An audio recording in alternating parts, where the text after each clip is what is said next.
دوباره دنباش گهدارو بینرین هجاد بشه هنری جبرنامه گلاوا سبه ایرو جمعی روحنی بابی جن لسر برهمک نو هنرمند ولید خلیل سترانک بناو مافی کردا در خستیه درباره وی برهمه و هنرمند ولید بریا تليفون تبلي برنامه ما ببالي دسبيكي كان بهفره لپرچيك جي ستراناوي گهدارو تماشا بكن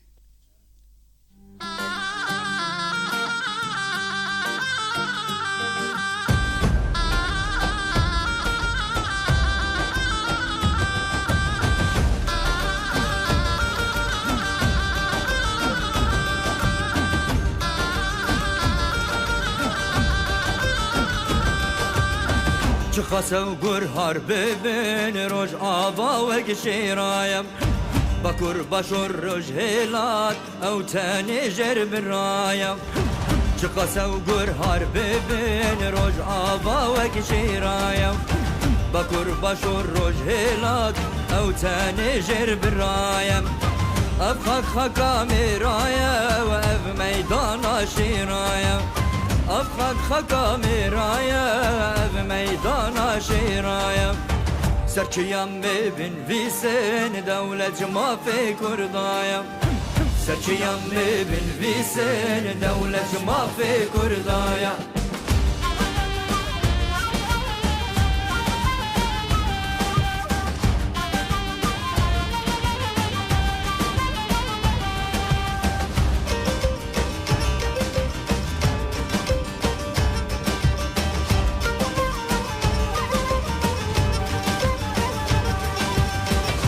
هزل هذكم ببين أبدم دم ما كردايم بلين هاجي هنرمند وليد خليل بريا تليفوني بمراي دنباش ما مستوى وليد دنباش بلي قالك سباس يجبو تبلي بونا تاو بيروز ببرهما ويانو ما في كردا سباس شبكو إيرو از ميواني وما از گلکی و سپاس دکم بله سپاس جبو تجي ما مستوى وليد كان مخلق ناس بكن اف برهم بري ام بحثا اكي باكار بكن ام ناس بكن ارمان جاتا جدر خسنا برهمك نتويد في وقتي هاند شما تخصت في برهمي درخينا وجكنجي هون كار دكن لسر درخسنا في برهمها بله براستی ده هر دمه ده ارکه سر ما گو ام خودی در کبن الملت خوا ام جی وکا هنرمند چکه مسترانا ما بله قلبت خوشه اره بخودی و افکار جی حتی حاضر کردن دمکی کرد براستی گوتنو آوازی ما مستشفانتم و بله سلاوی مجیره بله تومار کردن و بلاف کردن موزیک روگر فاطمه میکس و ماسترینگ سبیر استودیو سمیر حسین بله اكيد جبيرناكم كدا هارون فيديو بين قريمه بحثا كليب يجيب كان مع مستوى وليد الكدري وكشاندي افدي من بله مالفيدر الألمانيا كومالا كايا الباجاري من شنغلادباخ كومالا كوايا هسنكار دبن سياوي دا كوما بارين هيا يا چاندو هنري راستيز قالك دريا كانالا ودا سباسي جوار دكم جو كسي قوتي دا كار دكن اجي اندامك شكوميما سپاسیه که می مزنج بو وانا که هی براستی گو ولو مرا علی کاربون گو کارکی ولو خوشک پیشکش بکن بله دستیوان توان ساغ بنو سلاوش بو همو گروپا اکار ماموستا ولید نها جبو ارشیف کرنی ام بپرسی بکن نها بفی برهمی دبن چند برهمین تاین تایبت باورم همو جی ویدیو کلیپن بله استخوازم برهمیم همو ویدیو کلیپ بن اف کاری منی پنجایا بله و از دورد از گلک دیسا سپاسیا ما مستشفانتم و بکم گو او پشتوانی منی سرکه دوریه ده و آلی کاری که مزن پیشکش کش بومه باشە gelekî spasiyê ji bo wê tişên min ji vê derê. نها دخال هن از دخوازم بپرسم دەستپێکێ تە گوت دخوازم بەرهەمی من هەموو ڤیدیۆ کلیپ بن گەلۆ ji ber te dibîne ew strana ku bidîmin bê belavkirin bêhtir dikare bigihê û yan armanca te jê bigihê yan çema Erê bi rastî wilo gava got bi berhem bi vîdyoyî vê bêhtir digihê bi nerîna min yanî suret kamil digihê ê guhdar berê yani belê hunermend jî bêhtir wekî kesayet tê naskirin ji cemaweran de ev ekîd e ev nakê baş e lê gayet jê tenê ne ew merov karê bi suretekî jî derbas bike gelek jî peya dikin tevlî got bi rastî barê wê giran e gava got merov bike vîdyoklîp jî tekalîf kêneke zêde dibin lê ez naxwazim ez karekî arzan bikim karekî sivî bikim bi rastî بله نها تبي نرين هنن دبيجن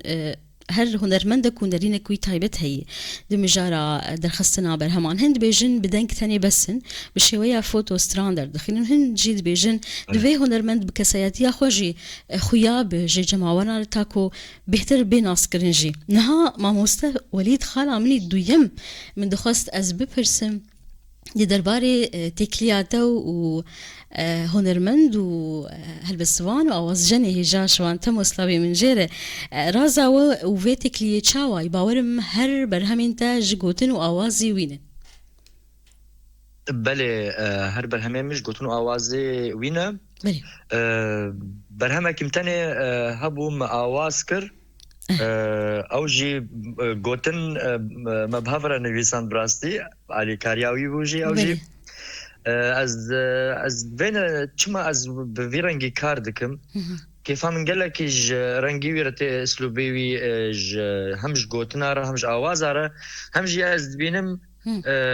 چقاس گومرو الخب بينجي گو نویسکار به انجي آواز دانر به از بينم بهتر پروفيه گاوا گو هر کس کو کاری خب که يعني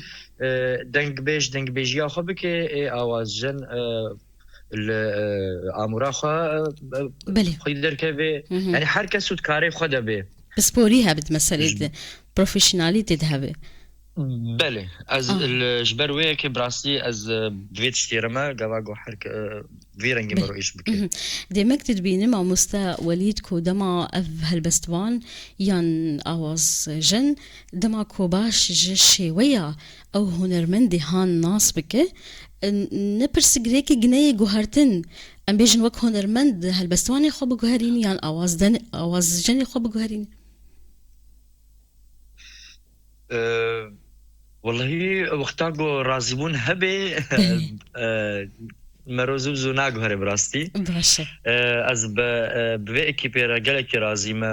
روگر فاطمه جیم کداویش بیر نکن کده گلکی مزن ویجی مراکریه سپاسیه جیرجی تشینم بله نها هون وك هنرمندن جوانجي هون راستي چه زحمتيانتين دي چكرنا برهوان دي تايبتكو امبيشن فيديو كليب بله تبلي يعني زحمتيه ما يهري مزن مسألة عبورينه مسألة عبورينه ودوربون الفيديجي تأثير عليها يعني حتى قلت استرانکی تومار که دویتش باجاره کی هر باجار کی دی یعنی جی کلیپ جی ولو زور زحمتیه هنه براستی بله باش انها دما بیت برهمین دنهنت انها کارد کل سر در کفن یا نه انها تبرهمک در خسیت دما کی راوسته نه براستی ام کارد کن آنها برهمکی می دواره حاضر کرنه ده بخچکا شوان تموت میدا گردیه قلت له اوازي ما مستشفى انت وانا براسي فكرك البام هبو ما جيرو قوت او يجي جامير تفسير نكر حاضر كريا بله ام انا بواري حاضر كرناوي ده دم قالك نزيك ده ام كارك قالك خوشك پیشکش بکن انشالله هی بیا سکرتنی جبو و دخوازم دداویت بخواستش کی بیجی یان خالک من نپرسی کرم بک دیسا از گلک اسپاسیا رادیویا بویر دکم قونجي في آلي كاريه بمرة كان ونبيد الفتي بدنما عندنا نجي خوا بجين ملت سباسيات بتاعتي تشترجتكم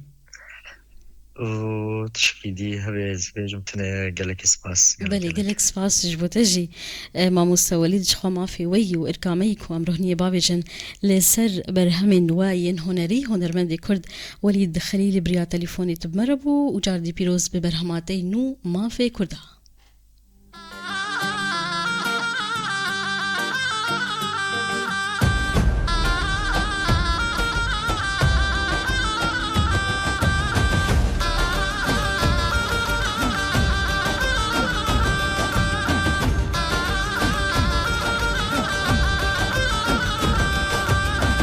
خسو گرهار ببین روش آوا و گشیرایم بکر بشور روش هلات او تانی جر برایم خسو گرهار ببین روش آوا و گشیرایم بکر بشور روش هلات او تانی جر برایم افخ خکامی رایم و اف میدان شیرایم أفخد خكامي رايا بميدان شيرايا سرچيام ببن في سن دولة ما في كردايا سرچيام ببن في سن دولة ما في كردايا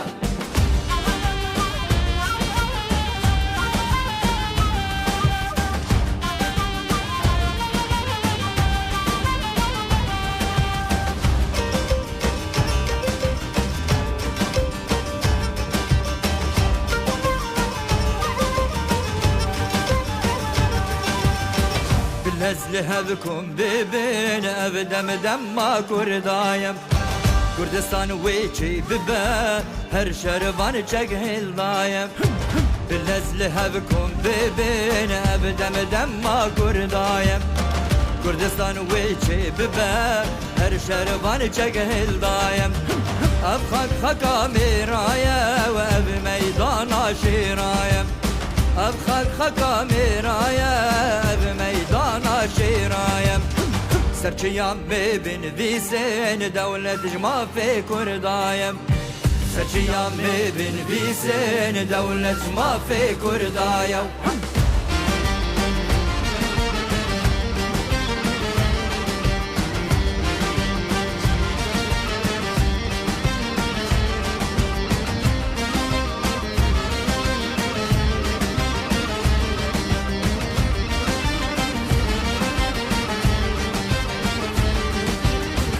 لخن برانو لخن جابو في شكل سنگانو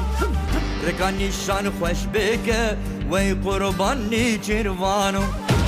لخن برانو لخن جابو في شكل سنگانو ركاني شان خوش بك وي قرباني جروانو أبخك خكامي رايا بميدان شيرايم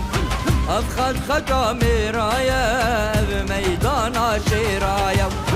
سرچيام ببن في سن دولة ما في كردايا سرچيام ببن في سن دولة ما في كردايا